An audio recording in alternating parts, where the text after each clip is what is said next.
The film begins with hundreds of U.S. Navy personnel celebrating their graduation. On this joyous day, many of them invite their families to join them aboard a ferry. About 15 minutes after the ferry departs from the harbor, a crew member notices a car on board with its engine still running. The car has no license plates, and upon inspection, the interior reveals a bomb. Moments later, a massive explosion occurs, claiming the lives of hundreds of people. Take it out wide, give the pig some room.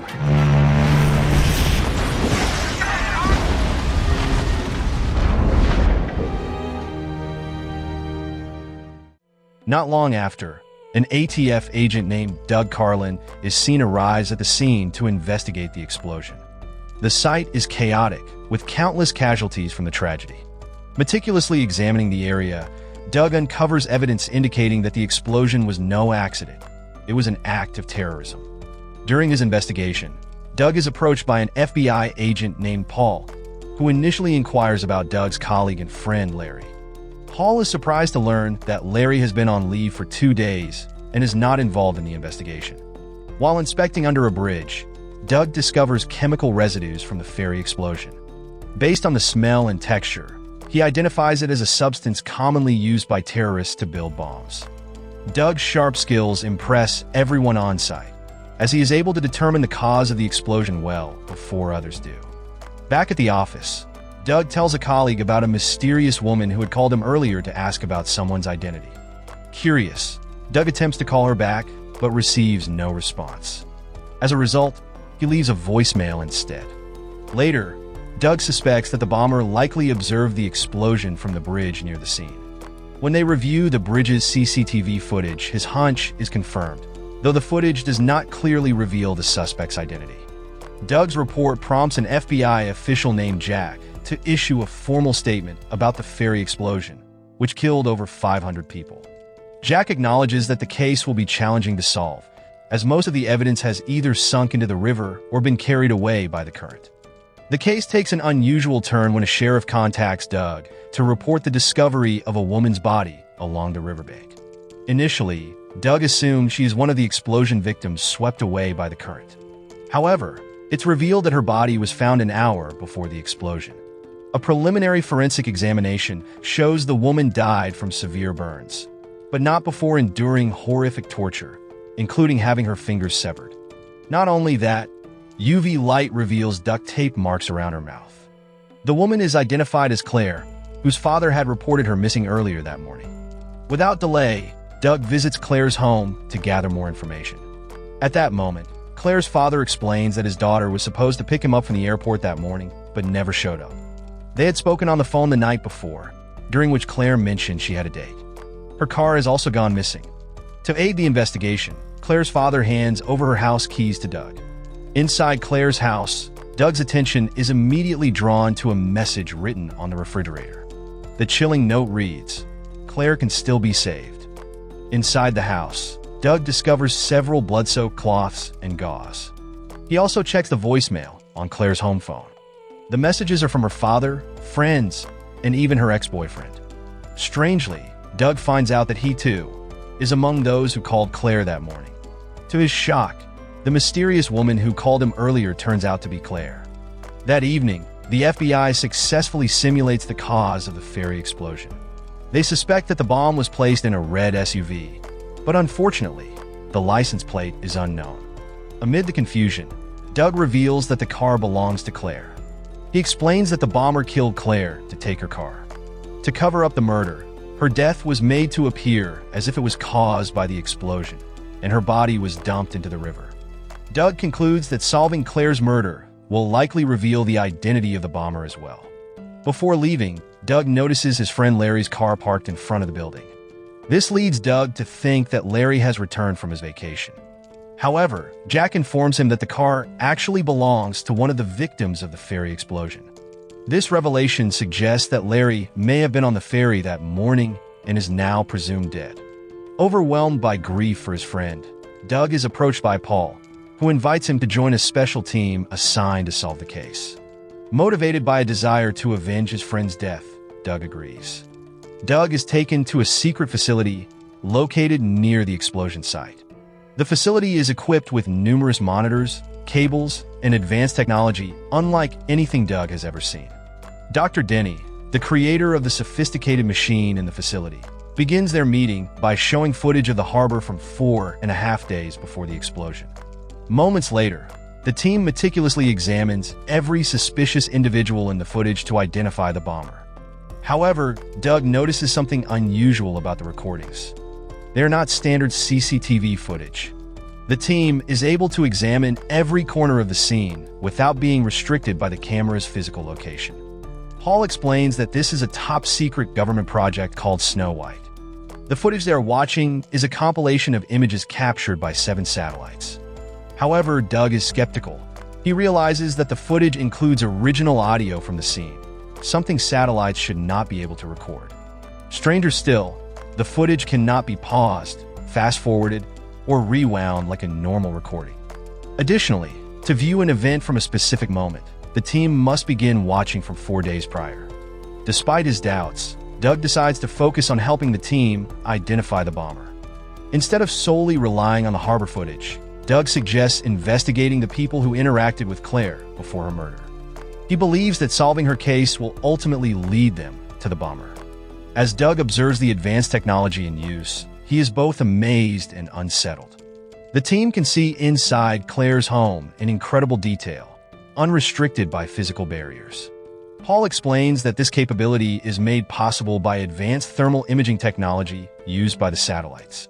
While Doug is impressed by the technological sophistication, he is also captivated by Claire's beauty, which leaves a deep impression on him. In the middle of watching the footage, Doug receives a call from his colleague investigating evidence found in Claire's home. Interestingly, the colleague reveals that dozens of Doug's fingerprints were discovered in the house. This puzzles Doug, as he remembers wearing gloves while inside, even using a pen to touch Claire's phone. From that point on, the team spends hours watching Claire's daily activities leading up to her murder. Since the footage cannot be fast-forwarded, they must view every second of her routine, which becomes rather tedious. However, an unusual moment occurs when Claire, fresh out of the shower, senses that someone is watching her. Doug and the team scan the area around her home, but find no one. Claire even writes about her unease in a journal and places a gun under her pillow for protection. As the hours pass, Doug finds himself increasingly drawn to Claire. Amusingly, even though Claire is deceased, Doug feels they share many similarities. After hours of monitoring the footage, the team finally reaches the moment when Claire is contacted by her killer. That night, the murderer calls Claire, pretending to be a potential buyer for a car. Innocently, Claire provides her home address as the meeting place and inadvertently mentions that she lives alone. The team quickly traces the phone signal to a public payphone located across from an ATM. When they review the ATM's CCTV footage, they cannot capture the killer's face, but they do identify the type of bag the suspect is carrying. Using their database, the team tracks the bag's movements and discovers that the suspect was at the harbor 2 nights before the bombing. Unfortunately, due to the limitations of the Snow White technology, they still cannot fast-forward to reveal the suspect's face. Later that night, while the rest of the team is preoccupied, Doug secretly aims a laser pointer at the footage. Strangely, the laser beam interacts with the recording, as if the two could directly connect. Broach the field. That broached the field right there. That broached the field right there. From the start, Doug has doubted Paul's explanation about the footage being derived from satellites. With no other option, Dr. Denny finally admits the truth.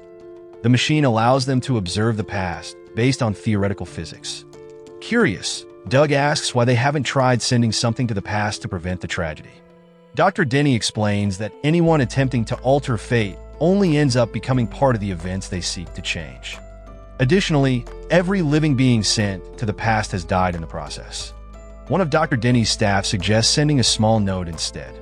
However, Dr. Denny warns that this process requires enormous energy, potentially causing a nationwide blackout for several minutes. Determined to save Claire, Doug insists they try. Eventually, a note is successfully sent to the past, arriving exactly 2 days before the explosion, when the killer is at the harbor. However, as the message reaches its destination, Doug leaves the room. As a result, the note is intercepted by his friend, Agent Larry. That night, Larry tries to stop the bomber at the harbor on his own. The Snow White technology finally reveals the bomber's face, but as Larry confronts the suspect, he is shot before he can act. This event confirms what Dr. Denny previously explained to Doug. Attempting to alter the past only creates a new chain of events in the present. It also clarifies why Agent Larry's car was spotted at the harbor 2 nights before the explosion. After Larry was killed, his body was transported by the perpetrator to an unknown location. Since this site was outside the reach of Snow White, the team had to use additional equipment to track the bomber. During the process, Doug took the lead without hesitation. Tracking the suspect proved challenging. Doug used a device that split his vision between the present and the past. Paul and the rest of the team monitored Doug's progress and guided him as much as possible. However, distracted by the monitor, Doug got into an accident. Fortunately, he was in a steel-reinforced vehicle, so he survived. Still, the crash damaged the monitor on his device, forcing Doug to rely solely on Paul's instructions to track the suspect. Eventually, they arrived at a house near a lakeside. The team analyzed 2 sets of images, one from the present and another from 2 days earlier. The once intact hideout was now in ruins, with an ambulance crashed into the building. Doug then spotted bloodstains on the ground near the lake. In footage from 2 days prior, Larry was seen breathing despite being shot multiple times, only for the bomber to burn him alive. Soon after, FBI agents arrived at the scene and thoroughly searched the suspect's hideout. Before leaving, Doug found one of Claire's earrings, likely dropped before she was murdered. Using Snow White's recordings, the team identified the bomber as Carol Erstad. Wasting no time, the A.T.F and FBI mobilized their forces and apprehended Carol within hours. Doug was tasked with interrogating Carol. During the questioning, Carol revealed his primary motive: resentment over being rejected for re-enlistment in the Navy. Despite multiple applications, he consistently failed psychological evaluations. This frustration fueled his desire for revenge. Claire and Larry were unfortunate casualties Carol had to eliminate to execute his plan. In the interrogation, Carol repeatedly stated that no matter what Doug did, he couldn't change what had already happened. Strangely, Carol seemed aware of the government's Snow White technology and insisted that all events were part of his destiny. With the bomber's identity confirmed and all evidence secured, FBI official Jack decided to shut down the use of Snow White for this case. However, Doug strongly opposed the decision. He couldn't accept the idea of leaving Claire to die. Jack reminded him that their duty was to solve cases, not alter fate. Amid this disagreement, Dr. Denny sided with Doug, arguing that after witnessing so much loss, they should at least try to make things right. Determined, Doug returned to Claire's home in search of more clues. There, he found a message on the refrigerator that read, "Claire can still be saved." Doug became convinced that the note was meant for him. That same night, Doug met with Dr. Denny to discuss a high-risk plan. Doug proposed sending himself back to the day before the bombing. Knowing that every living being sent to the past had suffered cardiac arrest, Doug asked Dr. Denny to send him directly to an emergency room so he could receive immediate medical attention. Before embarking on his journey to the past, Doug writes a message on his chest that reads "Revive me" to ensure the medical team understands his condition. Upon arriving in the past, a doctor in the emergency room reads the message and acts quickly to save Doug's life. Using emergency procedures, the doctor successfully revives him. However, Doug wakes up with very little time left to complete his mission. Realizing the urgency of the situation, Doug grabs a gun from a hospital guard to protect himself. He then steals an ambulance parked outside the hospital and heads straight for Carol's hideout by the lakeside.